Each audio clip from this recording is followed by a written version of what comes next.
Yes, I can now. Yes.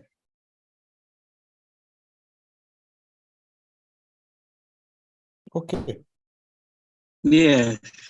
I just can't get the picture. As I said, I'm a bit bad at it.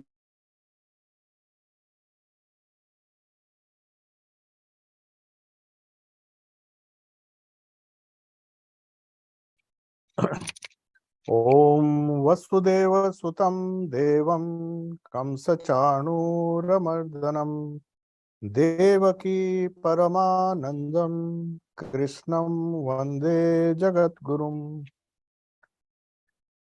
So we were discussing the 10th chapter, the 32nd verse, which reads as follows. I'll just read the Sanskrit and give you the English translation. So we just completed verse number 31.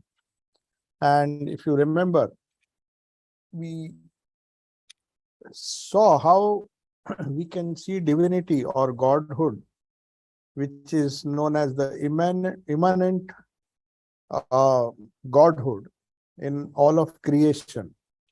According to the Hindu philosophy, all of us know there is a transcendental aspect to divinity, where God is considered to be pure consciousness, the underlying consciousness behind the seen and the unseen.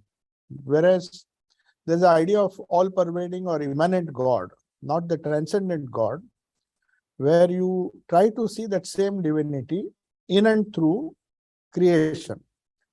And according to the Sankhya philosophy, there is a reality known as Prakriti, which loosely translated in English is nature. Nature that we see around us, both the gross nature, the forces of nature, the subtle nature that we see around us, and also the unseen in the sense they are causal in nature. There are several reasons. We don't see the cause of everything. There is a hidden cause, and there is, of course, a very evident cause which we see. The cause and effect is a very tricky thing.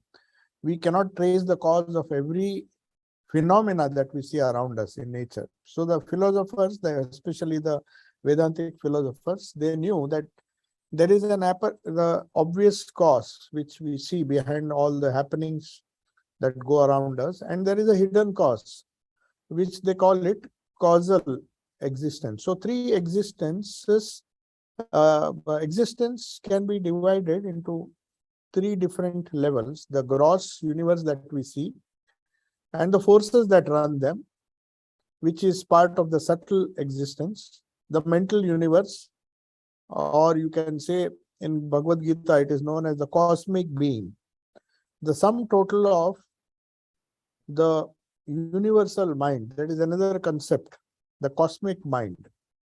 So there is a cosmic mind, and our minds are part of that cosmic mind.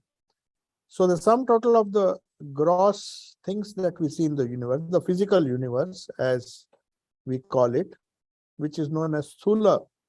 It is not just the Sthula individual personality that has a gross aspect to it. The sum total of all the beings, whether it is inanimate, animate beings, everything that exists has a specific technical name known as Virat.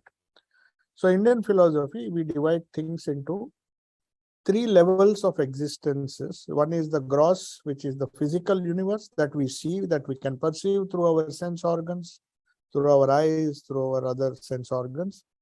There is subtle universe, which again, the subtle part of our personality and the sum total of the subtle portions of all the beings in this universe.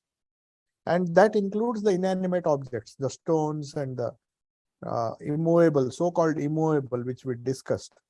They don't apparently have a life force behind them, just as living beings have a definite life force. They breathe, they procreate, and then they have all the they grow, and then finally they get destroyed in a gross way.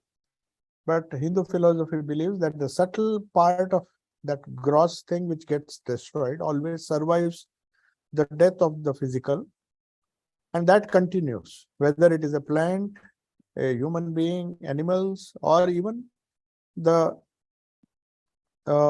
inanimate objects which get destroyed. They get converted from one form into another, that's all. So the solids, when they are melted, perhaps they become liquid, then they go to plasma state, or even further down, they can be resolved to their elements, the very elements. So even after the death of the body, the physical universe also does not, you cannot possibly destroy the whole thing. So that is known as Virat in Vedanta. But behind that is an mental universe, which is the sum total of all our individual minds. So the individual minds are impacting each other, just as the forces of nature and the purely physical objects interact with each other. Each atom is interacting with the atoms around it. So science has proved that there is nothing which can be isolated. There's no isolated system. Every human being, every animal, every plant is part of the whole nature. And when you take nature in its totality, there is hardly any individual jiva or individual soul which you can say is not impacted physically. Physically, we are directly or indirectly connected with each other. So also mentally, they say, as an extension of this theory, even mentally, we are connected. So we see that the thoughts of one person impact the thoughts of others. Even if distance doesn't really matter, because time, space, and causation, which result in the position of different uh, things in the physical universe, they apply to the mental universe as well. So, but the advantage, or maybe the subtlety of the minds, can make it travel a long distance. They don't have physical limitations. So the mind can travel anywhere, sitting in a particular geographical location. It need not be restricted in that location. It can go in imagination. You can travel anywhere, wherever you want. So there is a thought universe, or there is a dream universe, which is quite independent of the physical existence or physical universe. So Hindu philosophy calls that the Sukshma universe, or it is given the name of Sukshma, which is also known as Hiranyagarbha. That is just a technical Sanskrit name. So Hiranyagarbha is the mental universe, the sum total of all the small and big minds. Some minds are highly developed, some minds are crude, like that of an animal. They have limited intelligence, but still they have a mind of their own, which even human beings have. The reactive part of the mind, the instinctive part of the mind, which we share with our animals, with which we share with animals. They are almost similar. We react to the stimuli outside, just as any animal would do.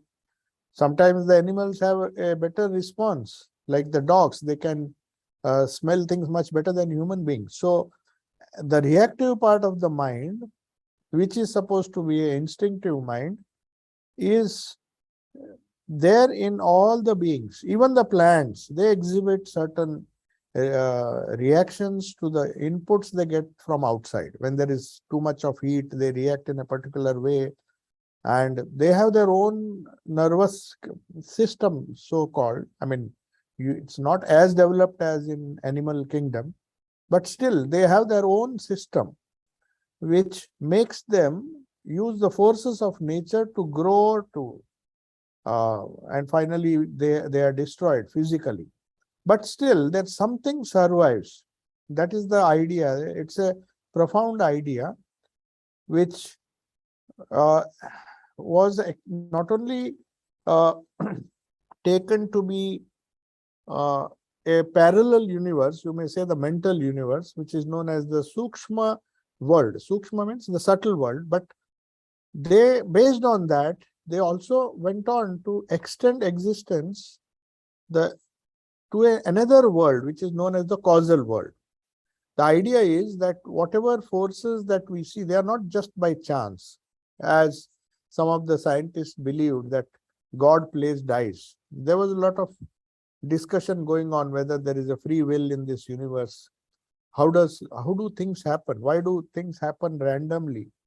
Why some people seem to uh, be very happy in spite of doing many evil deeds, and many good people seem to suffer? So that doesn't seem to be any logic. If it is just cause and effect, if certain causes lead to certain effects in a human being or in our lives, then good people should always be happy and evil people should suffer the consequences of their evil deeds. But it often doesn't happen. So to explain that, there is a third level of existence which Vedanta says, which can explain this phenomena, which is known as the causal existence. The causal existence is something like you have a repository of seeds and then you plant them. But there's no guarantee that all the seeds will sprout into a big tree. That's the example they give. They literally call it seeds. So all your actions, subtle actions, your thoughts, your physical actions, they are stored. It has to be stored somewhere. It's like hard disk of a computer. You perform so many operations in the in using your keyboard and other things, and somehow they are stored somewhere, though you don't know. But there is a data which gets updated, which gets stored somewhere. So something similar, though this is not a good analogy, the actions that a human being does, the thoughts that he thinks, the sum total, and where does it get stored? So to explain that, the third level of personality was, they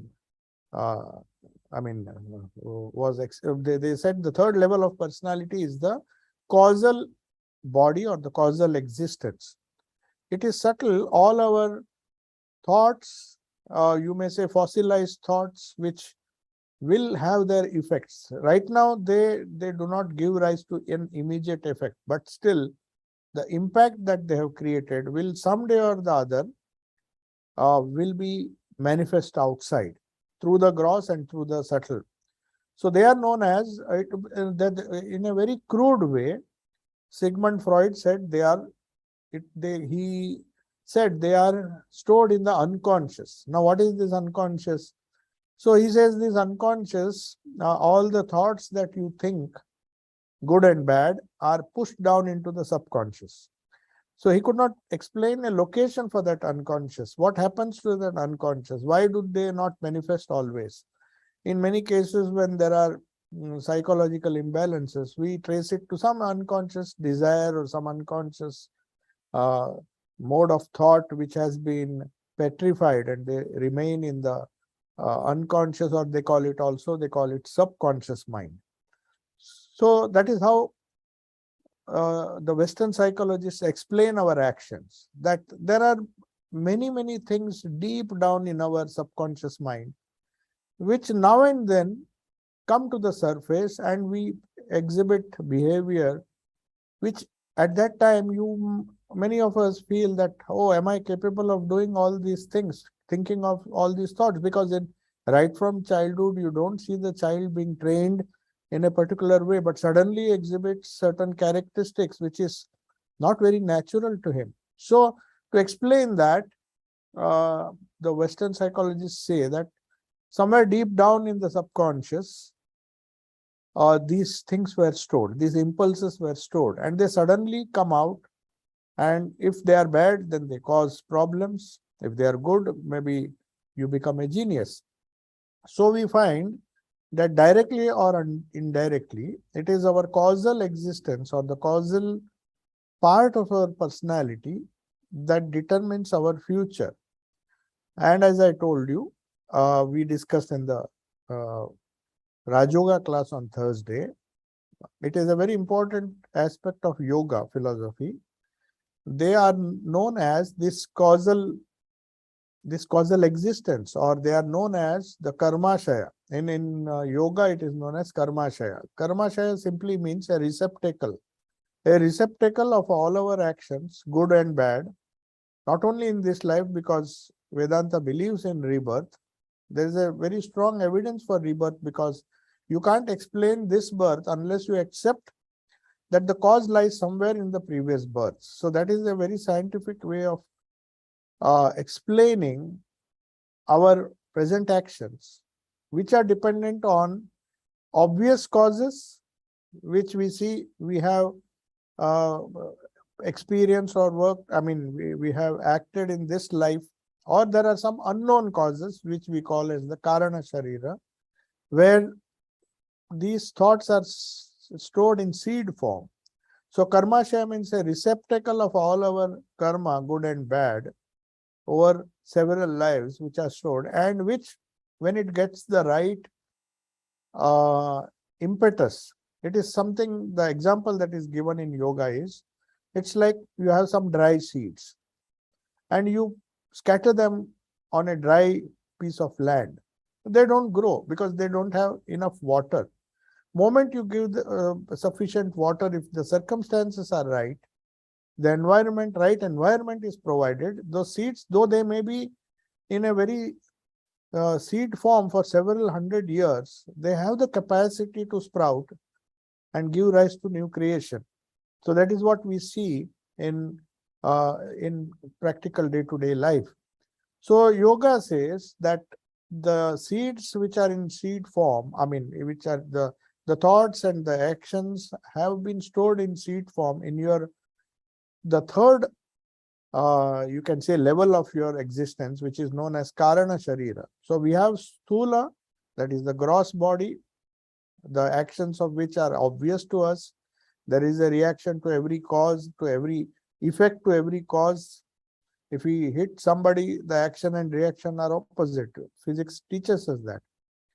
If we go still further, then our thoughts, directly or indirectly, they have their repercussions. A good thought sent out will have good reactions. A bad thought sent out will have bad reactions. But very often we see the subtle phenomena doesn't show that kind of cause and effect relationship as we see in the physical. So to explain that, the causal level, some of the actions, some of our thoughts, they remain in seed form. That is how Vedanta explains it. So it is known as Ishvara, the sum total of all our causal existences, the third level of our existence. If they are all put together, the sum total is known as Ishvara. That is the concept of Ishvara, the immanent God. We call it God because it is the sum total. When you make a sum total of all the existences in the universe, and not only the minds, but the subtle existences from which the subtle bodies and the gross bodies are seen or are manifest and are seen to manifest, they are known as, that existence, that supreme existence is known as Ishvara. And that is what we normally worship. When you say God is all pervading, we are actually worshipping the sum total of that cosmic existence. That is how Vedanta explains. So God can be worshipped at different levels. A very primitive person will worship, he began in fact worshipping nature. He began with worshipping nature. He saw certain forces around him.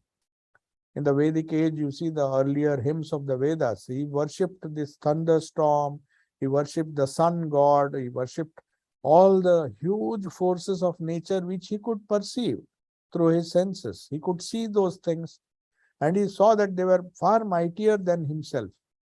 The waves of the sea and the huge mountains, whatever was great in the universe physically, which overwhelmed him, he had a respect for that, and he started worshipping him as the gross, forces. He started worshipping that. But that concept evolved. Then he said that there is a mind, universal mind, of which our minds are a small part. So that universal cosmic mind must be far greater than our minds, because that will of that cosmic God determines who we are. We seem to have limited willpower, limited cognition, limited feeling.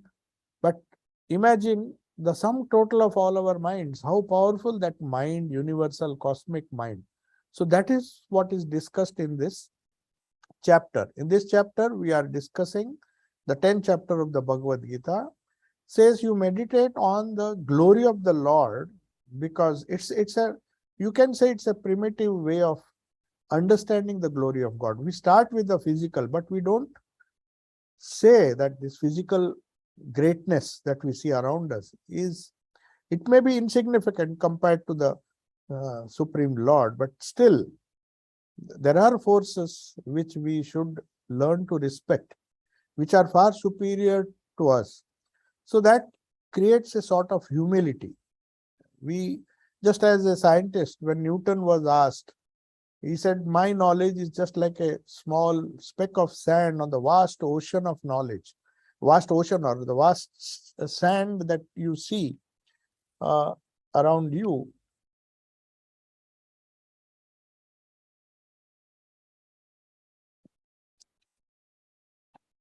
Yeah, the vast knowledge, if it can be compared to the sand on the seashore, he says, I have discovered a few specks of. He was humble enough to know that the knowledge that he possesses compared to the universal knowledge that exists in this universe is a small speck. That gives a kind of humility.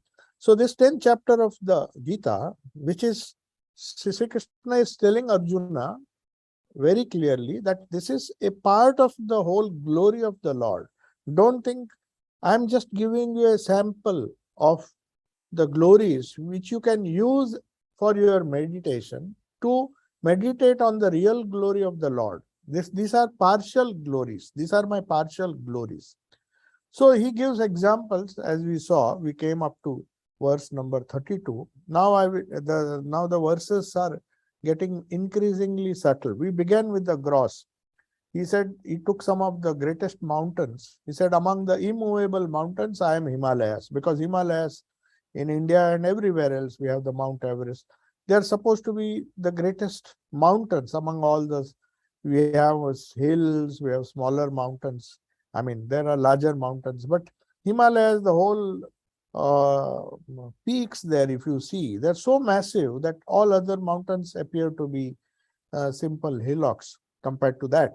So he says that is a good way of meditating on the infinite glory of the Lord. Though your mind is not capable, you take the best specimen among all the created things, say Himalayas. So among the immovable things, I am the Himalaya. I means he's talking from the point of view of that ultimate divinity, which we start seeing that divinity in the physical first. Because our minds are limited, we can understand only the great things that we see around us. We don't see the greatness in subtle things. But slowly he will come to that. Sri Krishna will come to that, saying that the Lord has other aspects which are more glorious than these physical marvels that you see. So among all the animals, I am the lion. For example, because we consider lion historically everywhere, lion is supposed to be the king of the jungle, king of the forest, compared to other animals. Of course, there may be stronger animals, but somehow we associate a kind of nobility with the lion. So also, he takes up different species, animate, plants. Even in plants, some trees are they are very sturdy. I mean, no matter how much you cut, Ashwatha is one such tree, the banyan tree. No matter how much even if you cut the whole tree, from the roots you get another tree. They refuse to die and they live for thousands of years. So that's why he says, among the trees I am Ashwatha. So we saw all those wonderful examples. Now he's coming to the subtle aspect. Till verse number 31, we were discussing the glory of the Lord as we see in the physical universe around us. But as I said, there is a subtle universe behind this physical universe, which animates this gross universe. Behind every tree, behind every plant, there is a strange force. There are different forces. You may call it unseen forces. We have the human being, which it's a marvel how the heart beats, how the five forces we have elaborately discussed. The five forces that make a human being what he is. if you compare a dead body and the live human being, there are 5 forces which somehow keep him alive. And people know, medicine has showed how vital these forces are. The 5 pranas, as they are called. The 5 pranas, the breathing mechanism, the circulation, the digestion. So they have broadly classified them into 5. And digestion and the nervous energy. That is also a subtle energy which enables the spinal, the autonomous and the other nervous system, the sympathetic and the autonomous nervous system to work the way it does. We think it is a mystery, though scientists and medical community has tried to understand the forces, but for certain, everybody knows that there are forces which are beyond our control. No matter how much you try to understand these forces, they simply elude our grasp. They work, they behave in such peculiar ways. So you don't know, even the best doctor cannot predict which force will suddenly stop and then they say the prana has left the body. So our Vedantins were surprised. Said, what are these forces? Who is controlling these subtle forces? Why do different people respond to different kinds of treatment? No matter how much you treat a person, suddenly these forces don't seem to support and suddenly you declare the person dead. So that subtle universe, which is even more mysterious than the physical universe, is tried to be explained here. And the Lord says, part of my glory is physical. Now I have told you all the glory that you see around you. Of course, not all. Some of the sample species he took from animals, from plants, from inanimate objects around us. And he said, you can try to meditate on these great manifestations. Suppose you want to meditate on the animals that live in this universe, then why not meditate on a lion? That will remind you that the glory of the Lord is far more than we imagine. So it's just a pointer towards something more great. So Sri Krishna is slowly taking a sadhaka or a spiritual aspirant from a gross level and said, don't get stuck at the gross. There are greater things that exist than we can imagine behind our physical universe, which is the subtle universe. That is a universe by itself. How are these pranas influencing us? How do they make us alive? How do we survive as a permutation and combination of the different forces? You see, the slight disturbance in any of these forces, say digestion, the heartbeat, the person dies. Though his other forces may have the best digestion, but if it doesn't, his lungs do not support the forces that they say, prana, apana, samana, vyana, and udana. Udana, that is the peculiar and the force which they say is responsible for maintaining our temperature at a particular level. How does it happen? Perhaps it's a mystery for many of us. We may try to explain through biochemical reactions in the body, but still it is a mystery. How does a human body maintain a temperature? Of course, very simplistically, they gave an explanation. It is a udana vayu. Though we do not know exactly, but they say when that's udana vayu, among the 5 forces, one of them is the force that enables us to go against gravity. Most of the forces are trying to pull us and reduce us to material existence. That means death. So when you die, only the material existence remains. What happens? Where do those forces which were alive a few minutes ago, all the forces were working? Maybe they were artificially supported by artificial support, but still there was something in our personality which kept us alive, all the 5 forces. But what happens to them after death? So you see, there is a scientific approach. You just can't dismiss these facts. Where do these forces go? If you see the subsequent verses, you'll come to know that these subtle forces are themselves governed by some still subtle forces, and they are known as the causal forces.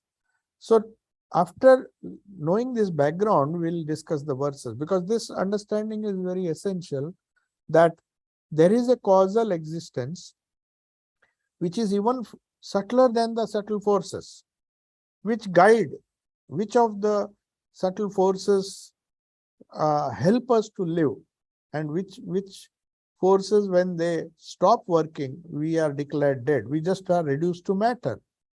Either you are buried or you are burned, but then there's hardly any difference between a dead man and the inanimate objects around him. Why does that happen? Where do these forces go? So there is an explanation for that, where they say it is they do not vanish entirely, and that is a reason why future birth is explained. That if a person dies, what happens to the forces? For example, they say the forces that are responsible for your circulation of the blood, the assimilation of the nutrients, that is not required, because you don't need, your heart has stopped. So you don't need a force to run that heart, because you are declared dead. So that force vanishes into the other forces of the universe. That's what they say. Similarly, the other forces which are responsible for the circulation or carrying the nutrients and the nervous energy, because you don't use the spinal column anymore, the body has simply disposed of, then where is the nervous system? So that force also gets merged in the universal force. So they say all the four forces other than Udana. Now this Udana force is supposed to be something that survives the human body. That is why even if the person is dead, this Udana Vayu serves as a receptacle to carry forward our Karana Sharira. Karana Sharira means our causal body. All the samskaras that we have gathered, our experience in this universe, our actions in this universe, our thoughts in this universe, whatever we do now, they cannot simply be destroyed. It would be unscientific to imagine that whatever you do, they end with death. You cannot explain that. You have to, that cause which has caused innumerable evil, that cannot simply vanish. You have to reap that is a very scientific way of telling that any action has an equal and opposite reaction. So how do you explain? Suppose a person has killed a lot of people. So will he escape the consequences of that? So to explain that, in a future birth, he has to bear the consequence. That is the wonderful theory of karma, which is there in Buddhism, and it is in seed form in all other Semitic religions as well. As even in the Bible, you will see. So you will find there are some verses which say that the existence continues even beyond the body, as you may call it spirit, or the existence continues in a subtle form, and then till the scientific explanation that karma theory gives is that when you are born again, you are born with that receptacle of karma which was there, and you manifest those slowly as the body grows up. So a suitable body has to be found. So that seems to be a very logical thing explaining rebirth. So here Sri Krishna is telling Arjuna that when you meditate on the gross things of the universe, you know it for certain that I am present also in the subtle universe, in the thoughts. I am also present in the forces which suddenly withdraw from a human being. And then that's why Sri Ram Krishna used to tell that God, I mean, if you personalize that God, if you think there is a personal God, then he says God smiles when the doctor says that I am going to save you. Because no matter how much the doctor tries to save a person, if the cosmic will or his cosmic karma is destined to make him give up the physical body, he is going to die. So there is no guarantee. Nobody can say for certain that I can save you. So Sri Ramakrishna used to jokingly say that God smiles when the doctor says that I am going to save you. So he has a big laugh over it. He said, if I have decided, and that vision we'll see in the next chapter, Sri Krishna is telling Arjuna, I said, you have to fight. You fight this battle, don't bother. The destiny has already been decided by me. The cosmic mind has decided who's going to live, who's going to die. Just be an instrument and fight. Don't be childish. That's what he's going to tell in the next chapter when he shows his cosmic form. He said, you plan so many things in your life, but none of those plans will work out because ultimately it is the cosmic will. I mean, your own karma that will decide what you are going to be in the future. So don't be childish. And he's giving him a hint that this through this chapter 10, because subsequently we'll go to chapter 11, where he shows his Vishwarupa. These are not just myths which we have to learn to appreciate, but these are facts based on experience, the gross experience, the subtle experience, which we understand a little bit of the subtle existence, our thoughts, our psychology. And there are certain things beyond psychology, which in Western psychology we call as subconscious mind. Who knows the subconscious mind? How can we deal with that subconscious mind? How can we deal with those uncertainties which a human mind exhibits when he behaves with the people in the world? There's so many unexplained uncertainties. The psychiatrist may or the psychologist may say that this is a reason why these things are happening to you. But is he sure? Can he give a specific? Can he go to the root cause? That's the idea. Unless you go to the root cause of the problem, which is going beyond the causal, trying to first understand the causal, we don't even understand the subtle forces behind our physical existence. And what to speak of the subtle causes. So Patanjali says in yoga that the main aim of the yogi is to go deeper and deeper in his own personality and try to discover the subtle causes that are responsible for his mental states and the physical manifestations. So all our psychosomatic ailments or diseases, of course there are good things also, but we are worried about the problems that we face physically, mentally, and we want a solution, and we try various do some patchwork and try to solve it, patch it up. But if you go to the root cause, you will find the cause lies in this subtle universe. So having understood this background, now we'll go to verse number 32, which slowly takes Arjuna on a journey from the gross. He said, till now I gave you a glimpse of the Lord's glory as it is seen in the physical universe. Now I'll take you in an inner journey. There are greater things to understand, and how I manifest at the subtle level. Some of them are known to you, some of them are not known to you, but you hear from me. So the first verse, the 32nd verse, is Sarganam Adi Antah. Sarganam Adi Antascha Madhyam Cha Aham Arjuna Adhyatma Vidya Vidyanam Vada Pravadatamaham. So this, I'll translate it. This is in Sanskrit. So we'll split it into different words. Sarganam means among all the creations. I am in the beginning. Now this is a slightly subtle idea that Sri Krishna is introducing. Among all the creations, the apparent creations which has a beginning and an end. Every creation that we see around us has a beginning and the end. So among all creations, I am the beginning and I am the end. What does it mean? Philosophically, we'll discuss that. Cha. And I am also the middle.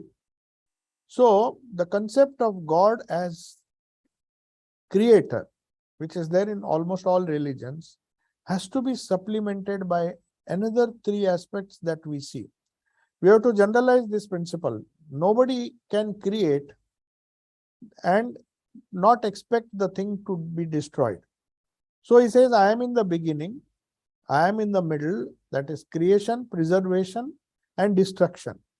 That is the cycle that we see in everything, animate or inanimate. Everything has a beginning, life has a beginning, a child is born, then he lives, the body is, it is the middle, and then finally we have the end.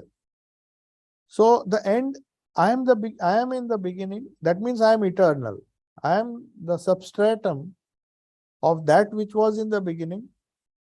I persist in the middle, I am there also among all the creations. If you say I'm just the beginning, so people now say that the universal God is the creator of this universe. Okay, accepted. But that's one part of his role. Then who maintains this? Okay, he is the preserver. Then can he just be a creator and a preserver? Is he not the destroyer? Who is the one who destroys? You can't attribute that to a Satan or some evil force which destroys. The same God that created, the same God which is the underlying truth behind our preservation, and the same God has to be behind our destruction. That is a very subtle idea which explains why the concept of God in Vedanta is a universal concept which says that he is behind all the things. You can't just say, of course you would like him to be the creator, but however much we like the creation to go on happily, and in this novels they say, and they lived happily ever after. It never happens. A day comes when everybody dies. So who explains this destruction? Who explains this transient nature? What is the philosophy behind that? That is what he's trying to explain, that among all the creations, if you think creation is the role of the creator, whom you call as God, he is not somebody who just creates. He creates, no doubt. He preserves as long as the cosmic will enables that creation, that particular aspect of creation to remain. And when the time comes, he destroys. So it's a more rational and logical explanation of the concept of God. So I am Adi. Adi means I am in the beginning. I am at the end. And also I am in the intermediate period between life and death, between creation and destruction. That's the idea. And also Aham Arjuna, I am the Adhyatma Vidya. Adhyatma Vidya means the science of the eternal self. Now that is the beauty of Vedanta. It says that behind this if everything has a beginning, has a middle, and has an end, then everything is temporal, everything is ephemeral. So what's the point? People get disgusted. Then there is a desire in somebody, whether you call it salvation or nirvana in Buddhism or moksha. Buddha and all these prophets, Jesus Christ, you take any prophet in any religion. Religion began with that search of something eternal which will not have a cause, which is not subject to cause and effect. They said, we don't want to be prisoners of this cause and effect theory. Then what's the difference between us and these animals? They also live, they exist for some time, depending on the span of their life, and they die. So should we be subjected to the same cause and effect theory? Is there some greater truth which will enable me to have an eternal life? So that eternal life is what religion promises. That is what is claimed in different languages. So if you see the Bible, if you see the Quran, if you see any other scripture of the world, Vedanta, Buddhism, they posit an eternal, unchanging reality. In Vedanta, you call it Ishvara, you call it God, you call it Brahman, you call it Ahura Mazda in Parsi religion. The names may be different, but the idea is that in the midst of this changing universe, I am looking after, or I am trying to reach a unchangeable, eternal reality, if at all it exists.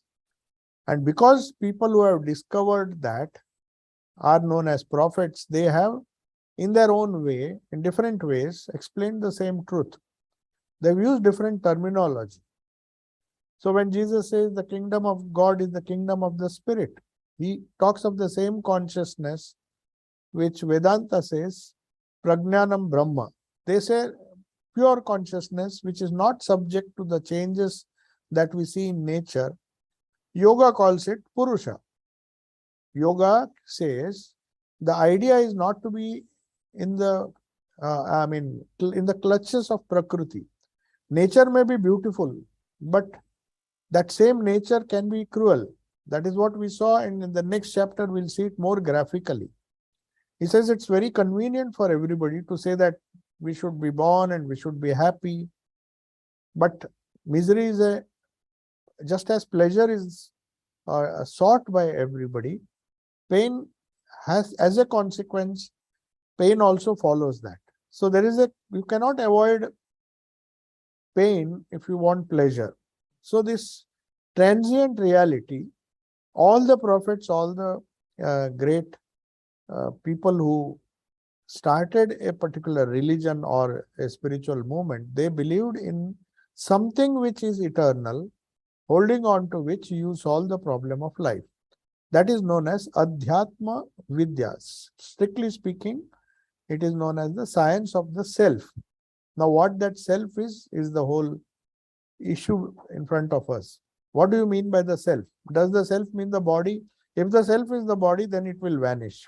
Maybe it will live for 100 years. Is the self the subtle forces? The forces come and go. So that is not also the spell. So the spiritual self. So among all the Vidyas, I am the Adhyatma Vidya. So Sri Krishna is very particular here when he says that if you want to know the supreme science in the 10th chapter, don't go after these vibhutis. I just gave you the idea of the vibhutis, the glory, physical glory. Now I am taking you in the subtle realm of existence.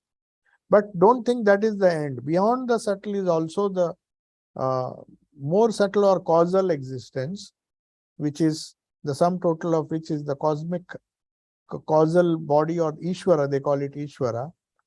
But to understand that and to go even beyond that is known as Adhyatma Vidya. So he says, I am in the beginning, Sarganam, among all the creations. Till now I showed you the glory of all the creations, the glory of the Himalayas, the glory of the greatest species among the created ones. But that was just to help you to meditate on something more subtle. Now we come to the real spiritual part. He says, among all the sciences, I am neither physics, chemistry, biology, all the external sciences. They are, of course, my creations. Even the destructive sciences are his creations. But he says, among them, there is one Vidya or one science or one system of knowledge which is the greatest among them, and that is the knowledge of the self, the science of the self. So Adhyatma, to know Adhyatma, Adi means to go towards, Atma means to the real self. So we have to penetrate the layers of the apparent self, which we discussed in the class we take on Saturday, the alternate class, the science, Vedanta and the science of human possibilities, where we saw right from beginning, we started with the physical possibility, the limits of physical possibilities that a human being can aspire to attain. Then we have the limits of the mental possibilities, the subtle level where he can have a highly developed skill set or a mind which can make him overcome the limitations of the physical, that is the mental level. But still the possibilities don't end. They go further. We have the science of yoga, which helps you to explore the deeper aspects of our mind. And then we go further and come to Adhyatma Vidya. So that inward journey is what is referred to here. So he says, among all the knowledges, I am there, of course, all. That's why he, in the first 31 verses, he gave an idea of the creation. He says, I don't ignore that. I don't ask you to ignore the greatness that you see outside. I don't ask you to ignore the Himalayas that you see, because they represent the greatest among the created, the sthavara, that is the immovables. There are many immovable things. There are small hills, small mountains, but among them, if you see the greatest peaks, it gives you, it points to something greater than what you see around you. That is just the beginning, the first 31 verses. But then he says, now you come, all the sciences you have mastered. You see, that's the greatness about this Vedanta. They don't reject lower truth. They say you are traveling from lower truth to higher truth. None of the sciences of earning money, the sciences of excelling in the world, sports, physical excellences, everything is glorified. But there should come a stage when you go deeper. That science is known as Adhyatma Vidya, which we discussed in the Gospel of Sri Ramakrishna on Sunday, that the Sri Ramakrishna in his very simple rustic language, he said, don't stop, just go ahead. Charai Veti, in the Vedas also they say, don't stop. You do not know whether this science is enough for you. You have mastered this science, okay, look beyond that. Try to go deeper and deeper. So that is why Sri Krishna now has taken Arjuna through all the physical sciences, through all the other psychological sciences, which he is going to discuss now. But he says, among all of them, the search for the spirit, the search for the eternal is the greatest science. And we give it the name of religion. So the truth is to be found in spirit. If you see, the Bible also says, the kingdom of God that we seek is of the spirit, not of the world. Unfortunately, the Jews did not understand that. They asked him, are you the king? He said, yes, I am the king. But in what sense? He was the king of the spirit. That's what he was claiming to be, because he had found the self. He did not want, like the Roman emperors, to rule over. But they thought perhaps it is a threat to us. They thought he was talking about the physical kingdom. And they said the best way is to crucify him. And he just laughed at them, because he says, you can kill me, but that is transient. Anyway, even the greatest emperor will die one day. But my kingdom is the kingdom of spirit. And that is the science I have mastered. And none of you can even if you kill the body, you kill the subtle body, you kill everything that is possible for you to kill, still you cannot kill the spirit which is eternal. And I have attained that. So God is the spirit and should be worshipped as spirit. So all the other things, are they wrong? That is where Vedas say that none of them are wrong. They are lower, like you graduate from kindergarten to first standard. Though PhD may be your goal, but the lower stages are not untrue. And they were particularly useful for you to learn the alphabets, to learn the rudiments of knowledge. So here he says there are many Vidyas, and I have given you a fairly good glimpse of what these Vidyas are. But among them, I am the Adhyatma Vidya. Vidyanam, Adhyatma Vidya, Vidyanam. Vadaha, Pravadatam. Pravadatam means there are many gossips and controversies going on. Among them, I am logic. Vada means logic. So a person who speaks, he says there are arguments, there are gossips, where people fight for the sake of fighting. There are verbal fights, which are not based on logic, which are based on I am right and you are wrong, and then the stronger person wins. But I am not there, because these are lower fights. I am, if at all you want to have a decent conversation, then it should be based on logic, based on rationality. So among all the conversations, some of them do not even deserve the name of conversation. They are just opinions and my personal faiths, which I want to emphasize. And I believe my dogma is the best. My religion is the best. The spiritual ideas that I hold, but you have to prove. So Sri Krishna says here to Arjuna, among all the controversies or among all the interactions, verbal interactions that go on, that pass on, there are good conversations, there are bad conversations, there are quarrels, there are gossips, untrue conversations. Among all of them, the best among all of them is logical conversation. Vadaha. It is known as Vadaha. In Sanskrit, it is known as Vada. So of all created beings, I am the beginning and the end and also the middle. That means I am eternal. So that is what you should seek through the Adhyatma Vidya. And of all those who debate, I am the the debate which is based on reason.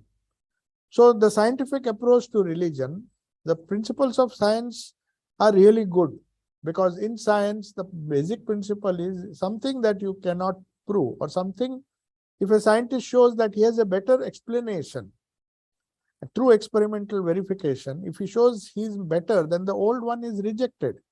Though it was useful earlier, but now I have discovered something better. So that scientific spirit helped science to grow. Every day we are growing because they have that they are protecting at least the scientific community. I'm not talking of people who just want to protect what little they know and they are not open. There are scientists who are fanatical as well, just as we have fanatics and dogmatic people in the religious field. So here he says any science which is based on reason is I am there. I am there means that is desirable, because science says that if you can reasonably prove that this is a better way of explaining or even doing certain things, it is good. So we have to understand in this chapter, this verse number 32, we are coming to the end now. So I'll just conclude, but briefly to summarize what I said, that this chapter is an exciting journey. It starts with the physical, it tries to explain the subtle, and then it will ultimately show that even one has to go beyond the cause, and the transient or the transient nature of Prakriti has to be overcome. It has to be transcended. And when you transcend them, you rationally come to a state which takes you beyond this cause and effect. So that is known as Adhyatma Vidya. So what that is, we will see in the next class. So I'll take your leave. If there are some questions, if there is some time, I can just, there are many questions, but I think that we don't have much time. I'm sorry, I just took 5 minutes more. So I'll just try one question. Please, can you explain how could we develop our Udana Vayu so that it is strengthened after death? Since it acts as a receptacle to carry our impressions, samskaras, we must make sure that it takes us to the correct destination out of this birth and death cycle, not back to a new body and rebirth. Okay. You see, this is something, there is a book which is known as How is a Man Reborn? It is written by one of our ministers of St. Louis Center in USA. He wrote a beautiful book which is known as The Goal and the Way. It's one of the best books in English, at least, on Vedanta. If you read through the whole book, you will find many things answered in that book. One of the chapters is How is a Soul Reborn? Now, this is according to the Vedanta and also Buddhism and others which believe in rebirth. So this Udana Vayu is a typical concept or idea which you can find in the Upanishads or the Vedanta. So Udana Vayu, as I said, it is something which is very subtle. So that is strengthened because that remains as long as you don't get salvation or nirvana or mukti, one will be subject to rebirth. Now, it's not the Udana Vayu that we should be concerned about, because Udana Vayu is just a vehicle. It is like saying the engine is important. The outer vehicle has only one function, the body of the car or the vehicle.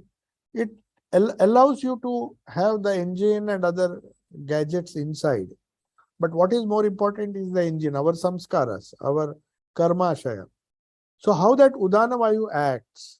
It acts because the stronger the spiritual nature and the stronger the human personality, that is highly developed. Just as if you want to have a very strong body, you pranavayu, that you do exercises which strengthen your breathing capacity of the lungs And you can do wonderful achievements using that. Sports people, they train the pranas, different pranas.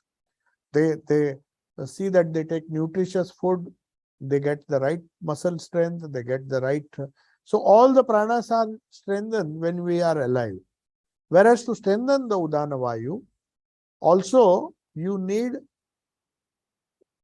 it is strengthened through a proper thinking process.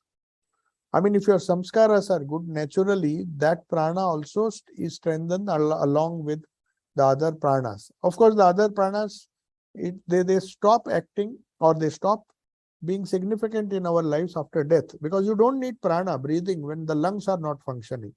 So that prana vayu, developing that prana vayu is good as long as you are alive.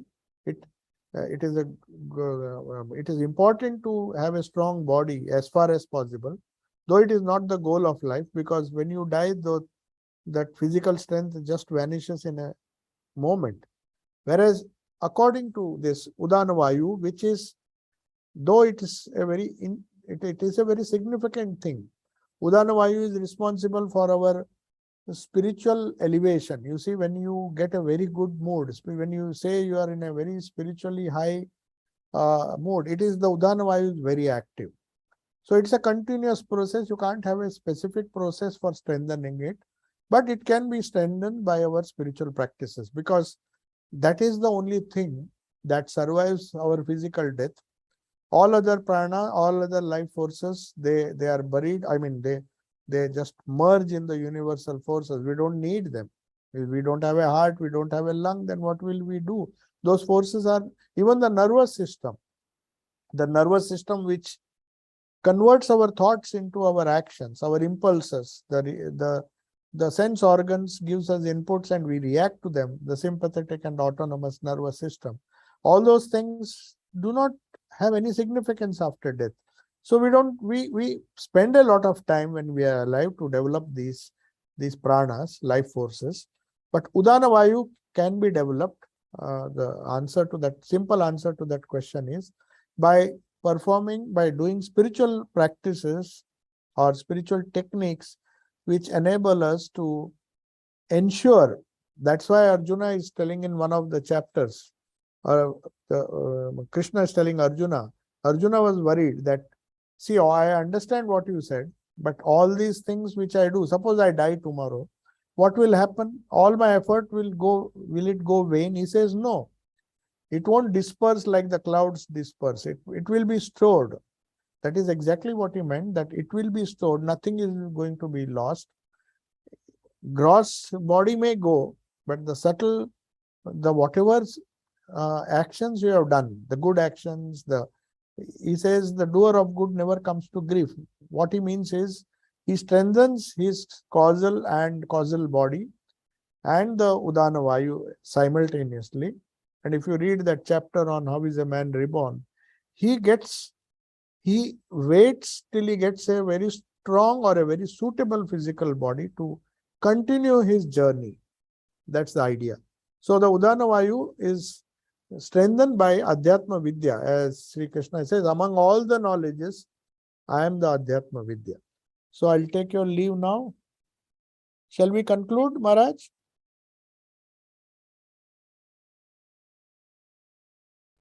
I think I have taken a little more time. I'll conclude. So we will be having the class on not next Saturday, but the Saturday after that. Only one